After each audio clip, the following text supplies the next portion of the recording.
الحمد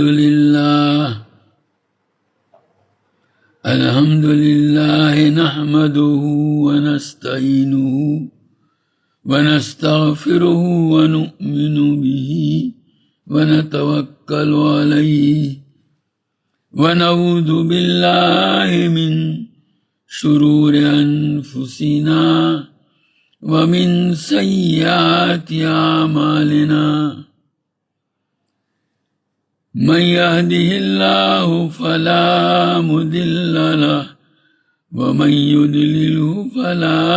هادي له ونشهد أن لا إله إلا الله وحده لا شريك له ونشهد أن سيدنا ومولانا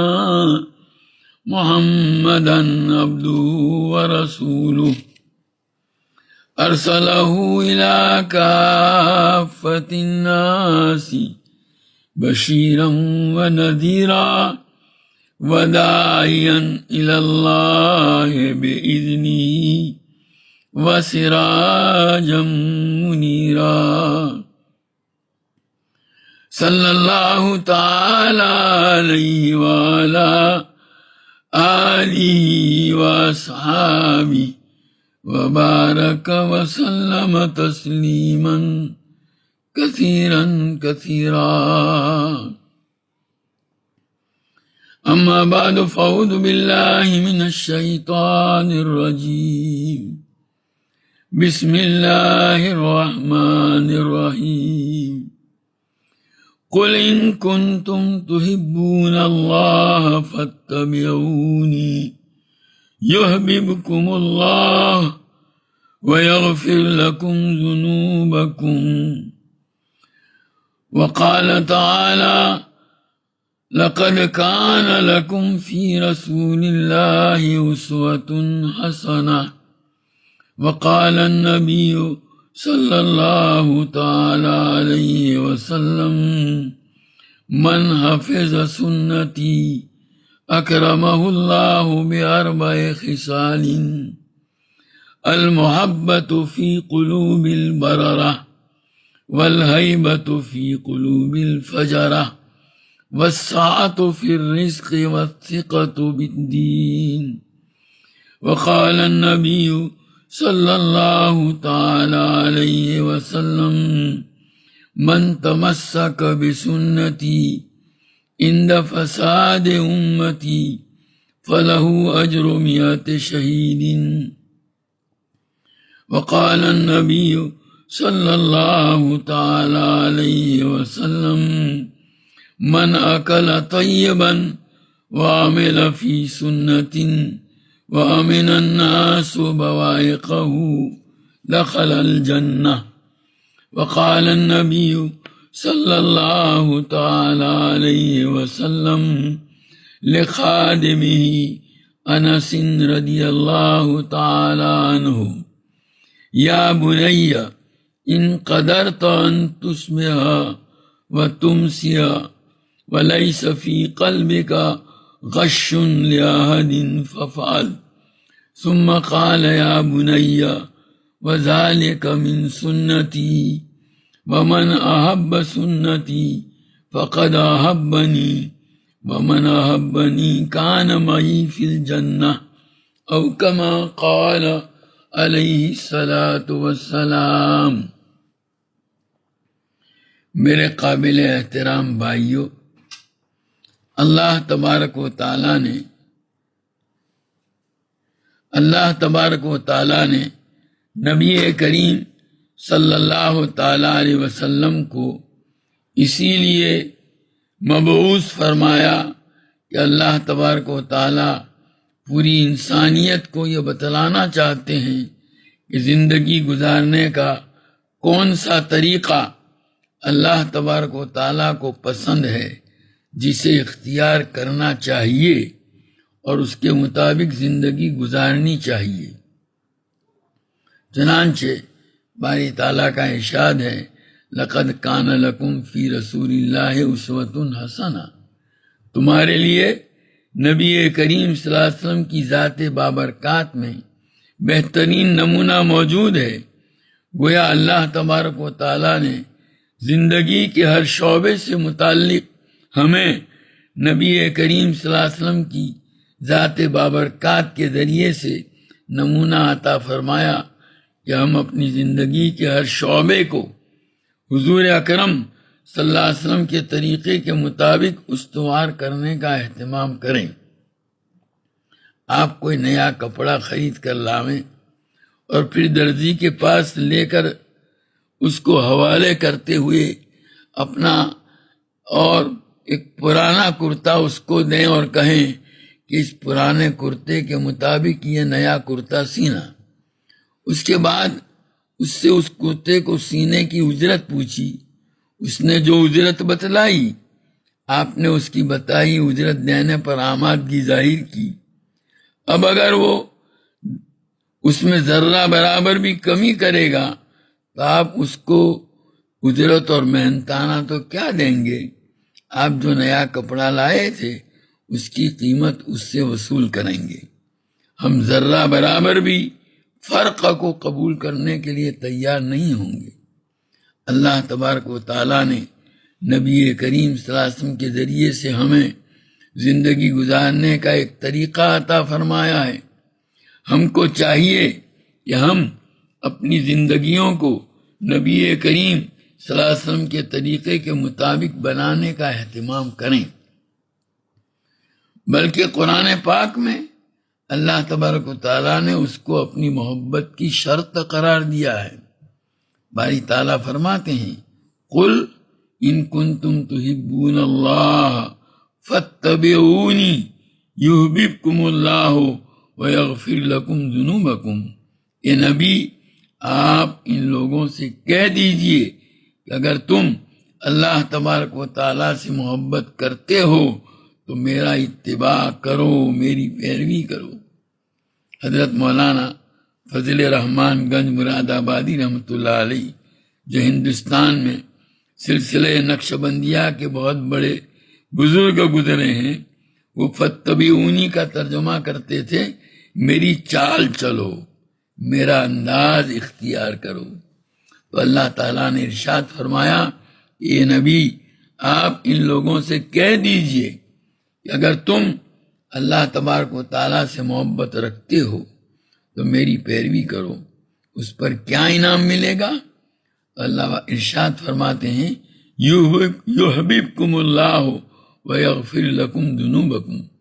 اللہ تبارک و تعالیٰ تم سے محبت فرمائیں گے، تمہارے گناہوں کو معاف فرمائیں گے۔ اس کے اوپر دو انعام تجویز کیے گئے ہیں۔ ایک تو اللہ تعالیٰ کا محبت کرنا، جب اللہ تبارک و تعالیٰ کی محبت کسی کو مل جائے پھر کیا ہے، سب کچھ مل گیا۔ محمود غزنوی کا قصہ بتلایا جاتا ہے کہ ایک مرتبہ محمود غزنوی دربار میں بیٹھے ہوئے تھے اور اچانک اعلان کیا کہ یہاں دربار میں جو بھی قیمتی چیزیں رکھی ہوئی ہیں، جو شخص ان میں سے جس چیز پر ہاتھ رکھ دے گا وہ چیز اس کی ہو جائے گی۔ بس یہ اعلان سنتے ہی کھلبلی مچ گئی، کوئی ادھر بھاگ رہا ہے، کوئی کسی اور کوئی ادھر چلا جا رہا ہے، کوئی کسی چیز پر قبضہ جمانے کے لیے، ہر ایک اچھی سے اچھی چیز پر قبضہ کرنے کے لیے آگے بڑھ رہا تھا کہ اس پر ہاتھ رکھ کر اپنی ملک بنا لے۔ ایک بانی محمود غزنوی کے پیچھے کھڑی تھی، وہ وہیں کی وہیں رہی اور اس نے محمود غزنوی کے کندھے پر ہاتھ رکھ دیا۔ محمود نے اس سے پوچھا کہ یہ سب لوگ چیزیں لینے کے لیے بھاگ دوڑ کر رہے ہیں، تو کیوں نہیں جا رہی؟ اس نے جواب دیا میں نے بھی تو ہاتھ رکھ دیا ہے، کیونکہ آپ نے کہا دربار میں جو ہے تو دربار میں آپ بھی تو موجود ہیں، اس لیے میں نے آپ کے کندھے پر ہاتھ رکھ دیا۔ آپ اگر میرے ہو گئے تو سب کچھ میرا ہو گیا۔ ظاہر ہے کہ اس کے بعد مجھے کسی اور چیز کی کیا ضرورت باقی رہ جاتی ہے۔ حقیقت تو یہ ہے کہ اگر اللہ تعالیٰ کسی کے ہو جائیں، اللہ تعالیٰ کسی سے محبت فرمانے لگیں تو اس کے تو کیا کہنے۔ بخاری شریف کی روایت ہے، نبی کریم صلی اللہ تعالیٰ علیہ وسلم ارشاد فرماتے ہیں کہ اللہ تبارک و تعالیٰ جب کسی سے محبت کرتے ہیں تو حضرت جبریل علیہ السلام سے فرماتے ہیں، اے جبریل، میں اپنے فلاں بندے سے محبت کرتا ہوں، تم بھی اس سے محبت کرو۔ چنانچہ حضرت جبریل علیہ السلام اس بندے سے محبت کا معاملہ کرتے ہیں، اور اس کے بعد آسمان والوں یعنی فرشتوں میں اعلان کرتے ہیں کہ اللہ تبارک تعالیٰ اپنے فلاں بندے کے ساتھ محبت کا معاملہ کرتے ہیں، تم بھی اس سے محبت کرو۔ چنانچہ آسمان والے سب فرشتے اس کے ساتھ محبت کرنے لگ جاتے ہیں۔ پھر آگے نبی کریم صلی اللہ علیہ وسلم فرماتے ہیں، ثم یوضع لہ القبول فی الارض، اس کے بعد روئے زمین پر اللہ تبارک و تعالیٰ کی طرف سے اس کے لیے قبولیت ڈال دی جاتی ہے، یعنی مخلوق کے دلوں میں اس کی محبت ڈال دی جاتی ہے، اور اللہ کے بندے اس کے ساتھ محبت کرنے لگ جاتے ہیں۔ اسی لیے حضرت نانوتوی رحمۃ اللہ علیہ فرماتے ہیں کہ جو محبت اوپر سے نیچے آوے، یعنی جس آدمی کے ساتھ پہلے خواص اور اہل اللہ محبت کریں اور پھر عوام اس کے ساتھ محبت کریں، تو یہ اللہ تعالیٰ کے یہاں قبولیت کی علامت ہے۔ جو محبت نیچے سے جاوے وہ قبولیت کی علامت نہیں۔ اتباع سنت پر دوسرا انعام بیان فرمایا، وَيَغْفِرْ لَكُمْ ذُنُوبَكُمْ، اور اللہ تبارک و تعالیٰ تمہارے گناہوں کو معاف بھی فرما دیں گے۔ نبی کریم صلی اللہ علیہ وسلم کے اتباع اور پیروی کے نتیجے میں دو انعام کا وعدہ کیا گیا، ایک تو اللہ تعالیٰ اس کے ساتھ محبت فرمائیں گے۔ ہمارے حضرت مفتی محمود حسن صاحب رحمۃ اللہ علیہ فرمایا کرتے تھے کہ آپ جس درجے کی نبی کریم صلی اللہ علیہ وسلم کی پیروی کریں گے، اسی درجے کی اللہ تبارک و تعالیٰ کی محبت آپ کو حاصل ہوگی۔ گویا آپ کی محبت کے آپ نبی کریم صلی اللہ علیہ وسلم کی اتباع کے پرسنٹیج کے مطابق اللہ تعالیٰ کی محبت آپ کو حاصل ہوگی، یعنی آپ جتنی محبت حضور صلی اللہ علیہ وسلم سے کریں گے، جتنی پیروی حضور صلی اللہ علیہ وسلم کی کریں گے، اتنی ہی محبت اللہ تبارک تعالیٰ آپ سے فرمائیں گے۔ حضرت مولانا شبیر احمد صاحب عثمانی رحمۃ اللہ علیہ فرمایا کرتے تھے کہ میں قرآن پاک کی تلاوت کے دوران بار بار یہ سوچتا تھا کہ اگر قرآن پاک میں اللہ تبارک و تعالیٰ نے حضرت موسیٰ علیہ نبینا علیہ الصلوۃ والسلام کا تذکرہ ایسے عجیب و غریب انداز میں اور بار بار کیا ہے، کسی بھی نبی کا تذکرہ قرآن پاک میں اس کثرت کے ساتھ نہیں آیا جتنا حضرت موسیٰ علیہ نبینا علیہ الصلوۃ والسلام کا تذکرہ آیا ہے، اور کس محبت کے ساتھ کیا گیا ہے۔ اس کی وجہ سے مجھے تعجب ہوتا تھا کہ نبی کریم صلی اللہ تعالیٰ علیہ وسلم کا مقام تو حضرت موسیٰ سے بہت اونچا ہے، پھر آپ صلی اللہ علیہ وسلم کا ایسا تذکرہ قرآن پاک میں کیوں نظر نہیں آتا؟ جب میں نے اس آیت میں غور کیا، قُلْ إِن كُنتُمْ تُحِبُّونَ اللَّهَ فَاتَّبِعُونِي يُحْبِبْكُمُ اللَّهُ وَيَغْفِرْ لَكُمْ ذُنُوبَكُمْ، اے نبی آپ ان لوگوں سے کہہ دیجئے کہ اگر تم اللہ تبارک تعالیٰ سے محبت کرتے ہو تو میرا اتباع اور پیروی کرو، اللہ تعالیٰ تمہارے ساتھ محبت فرمائیں گے۔ اس آیت کو پڑھ کر میرے دل کو سکون حاصل ہو گیا کہ جس کا اتباع اور پیروی کرنے پر بندہ اللہ تعالیٰ کا محبوب بن جاتا ہے، خود ان کی اپنی محبوبیت کا عالم کیا ہوگا، یعنی اندازہ لگاؤ کہ وہ اللہ تعالیٰ کے یہاں کیسے محبوب ہوں گے۔ فرماتے ہیں کہ اس آیت میں غور کرنے پر مجھے عجیب سکون اور اطمینان حاصل ہو گیا۔ بہرحال نبی کریم صلی اللہ علیہ وسلم کی پیروی اور اتباع پر جو انعامات اللہ تبارک و تعالیٰ کی طرف سے عطا کیے جاتے ہیں، ان میں سے دو تو یہ ہیں جن کا تذکرہ اس آیت کریمہ میں ہے۔ اس کے علاوہ نبی کریم صلی اللہ تعالیٰ علیہ وسلم نے بھی اپنے ارشادات میں ان انعامات کا تذکرہ فرمایا ہے جو بندے کو نبی کریم صلی اللہ علیہ وسلم کی پیروی پر اللہ تبارک و تعالیٰ کی طرف سے دیے جاتے ہیں۔ چنانچہ نبی کریم صلی اللہ علیہ وسلم کا ارشاد ہے، من تمسک بسنتی عند فساد امتی فلہ اجر مئات شہید۔ جو آدمی میری کسی کو سنت پر جم جاوے، اس پر عمل کا اہتمام کرے ایسے وقت جب میری امت میں بگاڑ آ چکا ہو، یعنی میری امت اس سنت کی طرف سے غفلت برت رہی ہو، تو اس کو 100 شہیدوں کا ثواب ملتا ہے۔ اللہ تبارک و تعالیٰ کے یہاں شہادت کا مقام بہت اونچا ہے، اور اس پر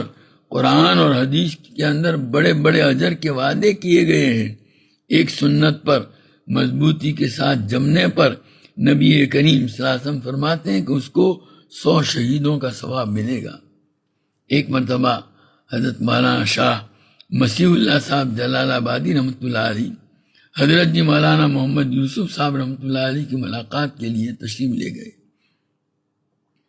دونوں حضرات آپس میں گفتگو فرما رہے ہیں۔ اس گفتگو کے دوران حضرت جی مولانا محمد یوسف صاحب رحمۃ اللہ علیہ نے فرمایا کہ جب میں میزان و منشیب پڑھا کرتا تھا، جو اہل علم ہیں وہ جانتے ہیں کہ ہمارے یہاں مدرسوں کے اندر یہ 2 کتابیں میزان و منشیب عربی کے پہلے درجے کے اندر پڑھائی جاتی ہیں۔ اس وقت حضرت مولانا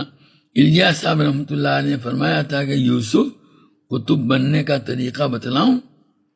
حضرت مولانا محمد یوسف صاحب رحمۃ اللہ علیہ فرماتے ہیں کہ کتب اور ابدال کیا ہے، اس کو سوچے بغیر اور سوچتا بھی کیا،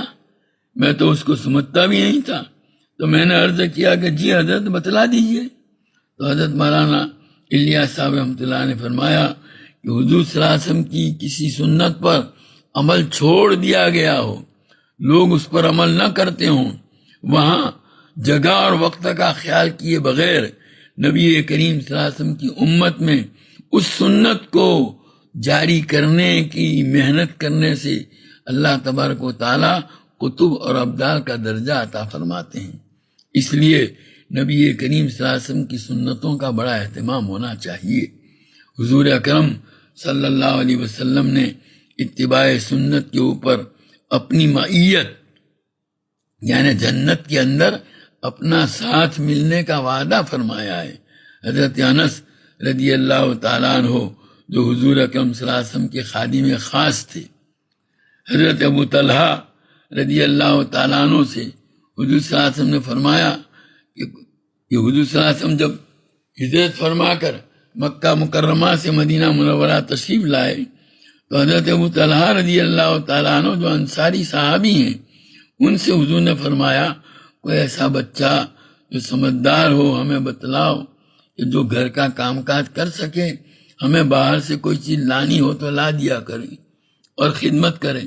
حضرت انس رضی اللہ تعالیٰ عنہ فرماتے ہیں کہ حضرت ابو طلحہ رضی اللہ تعالیٰ عنہ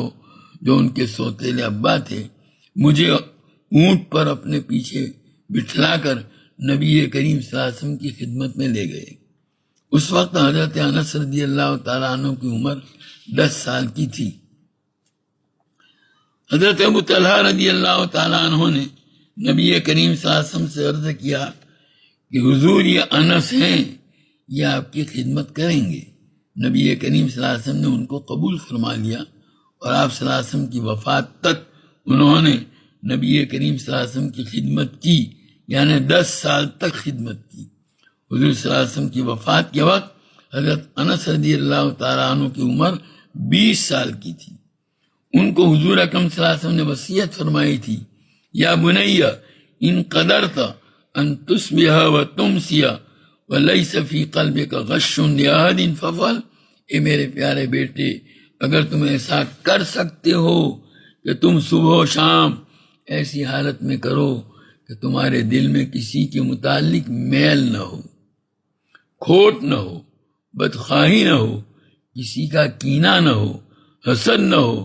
کوئی غلط جذبہ نہ ہو، تو تم کسی کا برا نہیں چاہتے۔ غش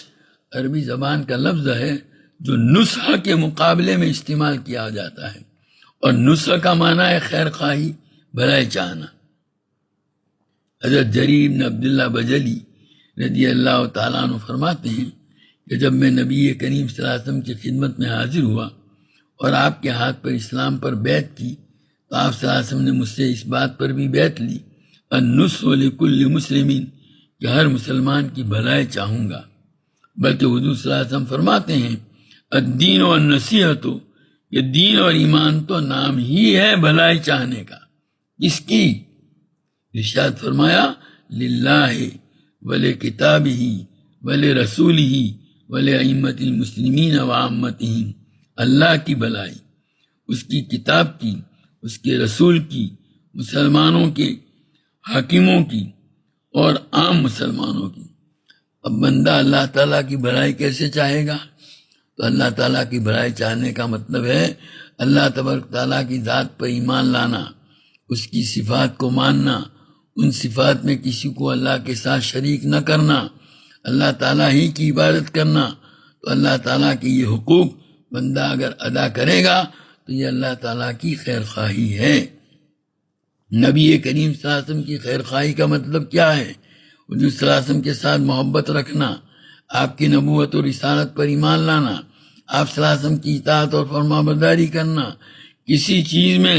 آپ صلی اللہ علیہ وسلم کی نافرمانی نہ کرنا، یہ حضور اکرم صلی اللہ علیہ وسلم کی خیر خواہی ہے۔ مسلم حکمرانوں کی خیر خواہی کا مطلب یہ ہے کہ اگر خدا نخواستہ ان کی طرف سے کوئی کوتاہی ہو تو محبت کے ساتھ تنہائی میں ان کو تنبیہ کرے۔ اسی طرح ایسی باتیں جو ان کے لیے خیر اور بھلائی کی ہوں ان کے سامنے کرتا رہے، اور اس کے بعد عام مسلمانوں کی بھلائی چاہنے کا حکم یہ ہے کہ یہ ہر ایک کی بھلائی چاہنی چاہیے۔ نبی کریم صلی اللہ علیہ وسلم نے ایمان کا جز اور حصہ اس کو قرار دیا۔ امام بخاری رحمۃ اللہ علیہ نے اپنی کتاب صحیح بخاری میں باقاعدہ عنوان قائم کیا ہے، جہاں وہ ایمان کے شعبوں کو شمار کرانے کے لیے مختلف عنوانات قائم کرتے ہیں۔ ایک عنوان یہ بھی ہے باب الدین و النصیحت، گویا یہ بتلانا چاہتے ہیں کہ ہر ایک کی بھلائی چاہنا ایمان کا ایک حصہ ہے۔ بہرحال نبی کریم صلی اللہ علیہ وسلم حضرت انس رضی اللہ تعالیٰ عنہ کو نصیحت فرما رہے ہیں کہ اگر تم صبح اور شام ایسی حالت میں کر سکتے ہو کہ تمہارے دل میں کسی کے متعلق کھوٹ نہ ہو، یعنی تم کسی کا برا نہ چاہو، تو ایسا ضرور کرو۔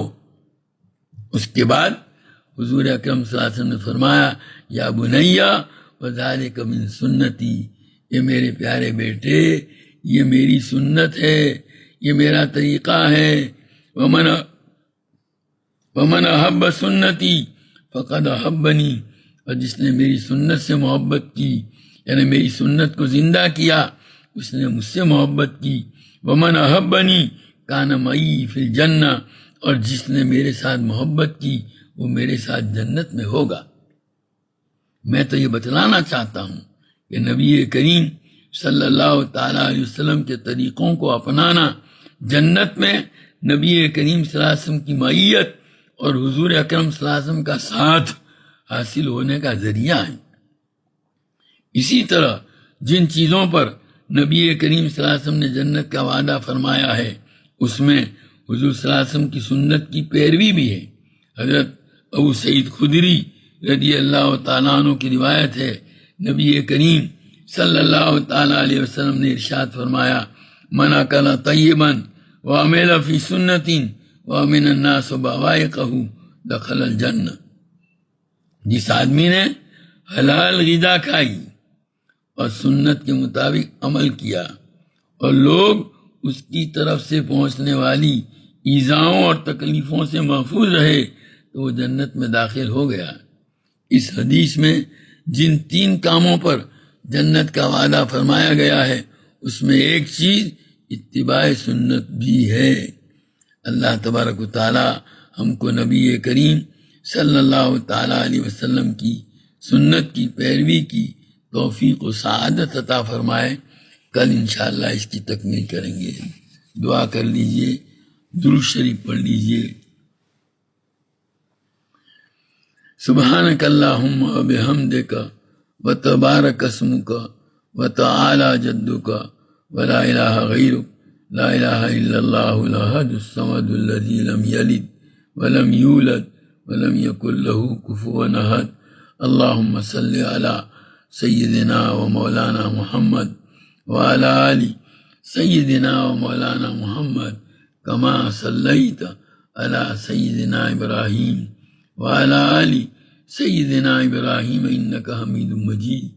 اللہم بارک علی سیدنا و مولانا محمد وعلی آل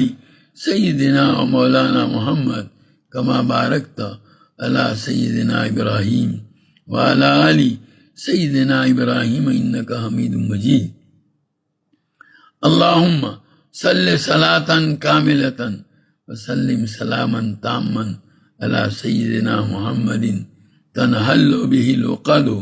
وتنفرج به الكرب وتقضى به الحوائج وتنال به الرغائب وحسن الخواتيم ويستسقى الغمام بوجهه الكريم وعلى آله وصحبه في كل لمحة ونفس بعدد كل معلوم لك ربنا ظلمنا أنفسنا وإن لم تغفر لنا وترحمنا لنكونن من الخاسرين ربنا اغفر لنا ذنوبنا وإسرافنا في أمرنا وثبت أقدامنا وانصرنا على القوم الكافرين اللهم وفقنا لما تحب وترضى من القول والعمل والفعل والنية والهدى اللهم اجعلنا هادين مهتدين غير ضالين ولا مضلين سلما لأوليائك وحربا لأعدائك نحب بحبك من أحبك ونعادي بعداوتك من خالفك من خلقك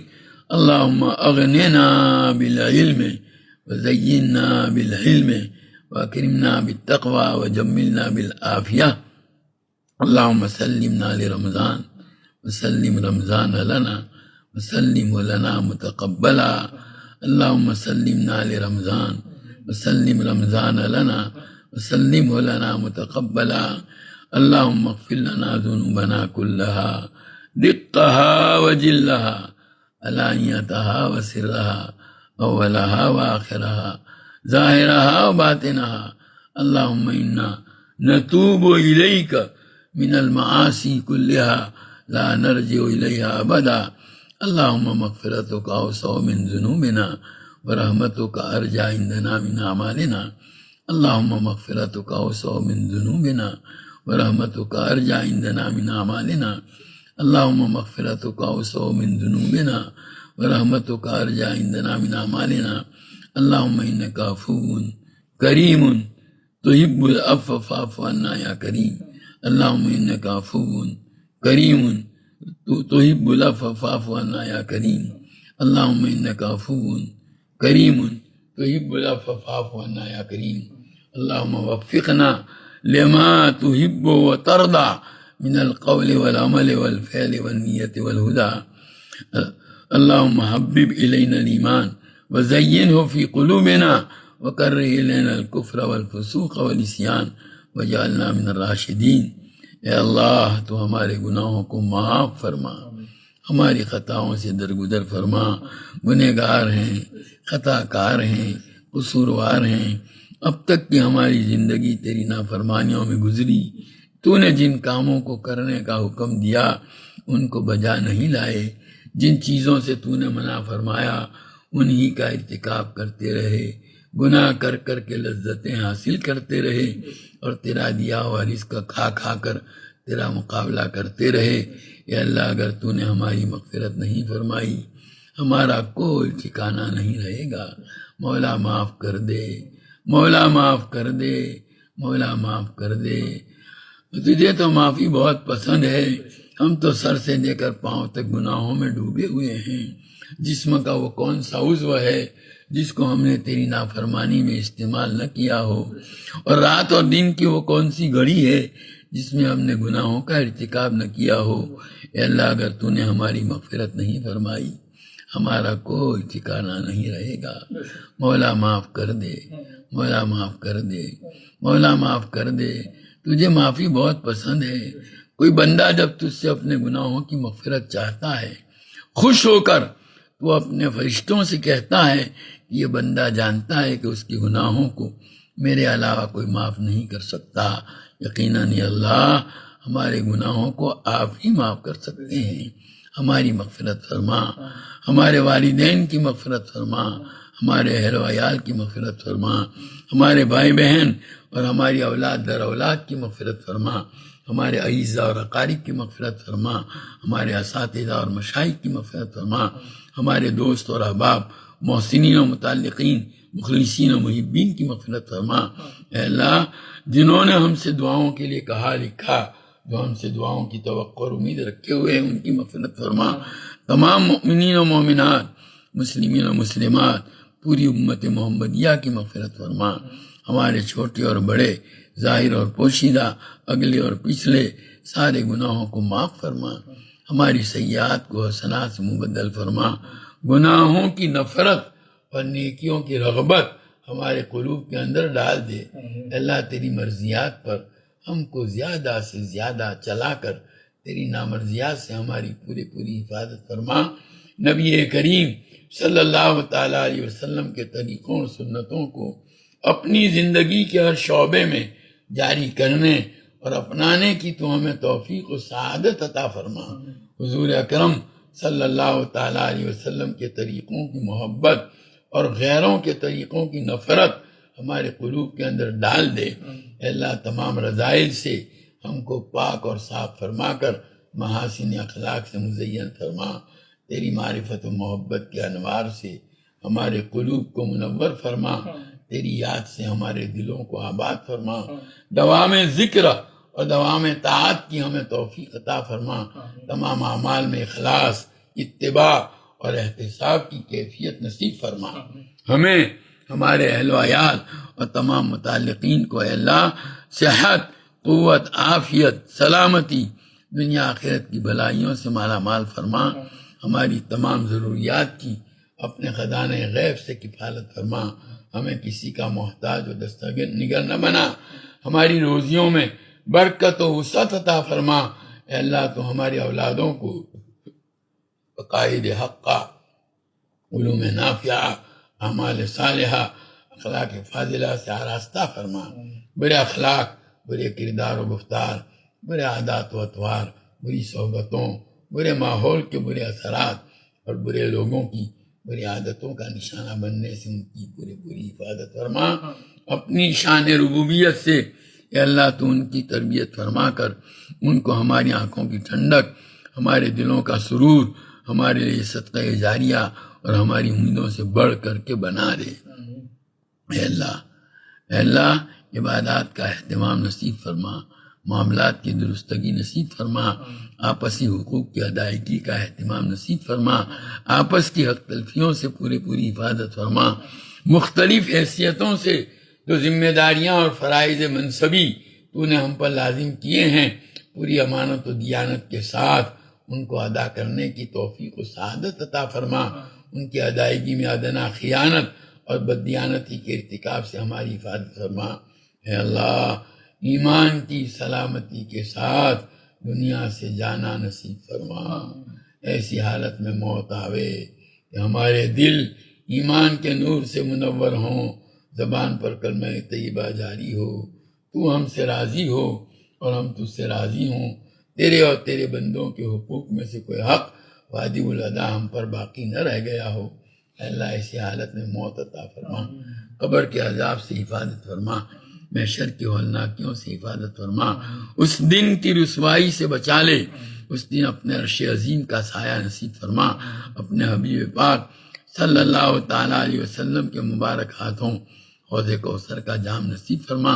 حضور پاک صلی اللہ علیہ وسلم کو ہمارے حق میں شفاعت کی اجازت میں مرحمت فرما۔ اللہ، نیکیوں کے پلڑے کو جھکا دے، دانے ہاتھ میں نام اعمال نصیب فرما، پل صراط پر سے عافیت کے ساتھ گزار کر جہنم کے عذاب سے پوری حفاظت فرما کر جنت کے اندر دخول اولین نصیب فرما۔ اے اللہ،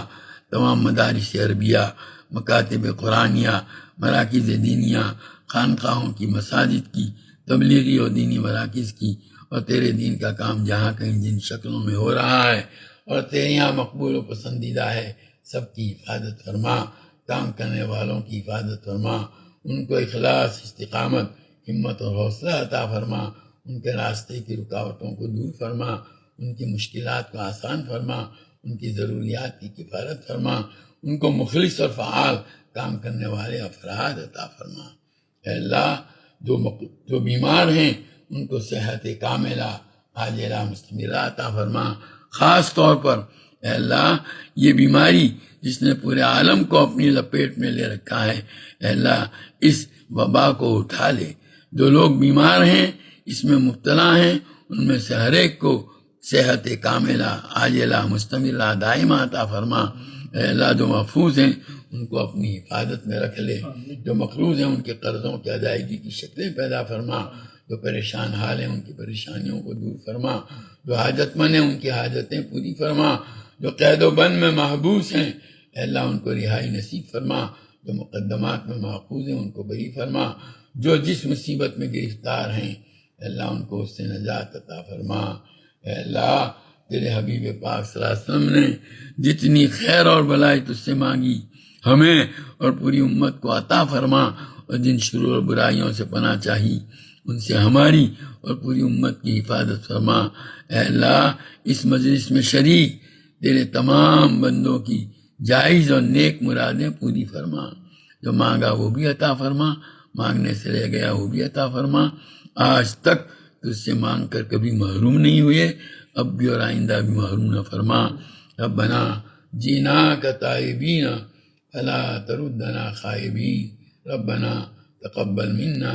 انک انت السمیع العلیم وتب علینا انک انت التواب الرحیم۔ صلی اللہ تعالی علی خیر خلقہ سیدنا و مولانا محمد و آلہ و اصحابہ اجمعین برحمتک یا ارحم الراحمین۔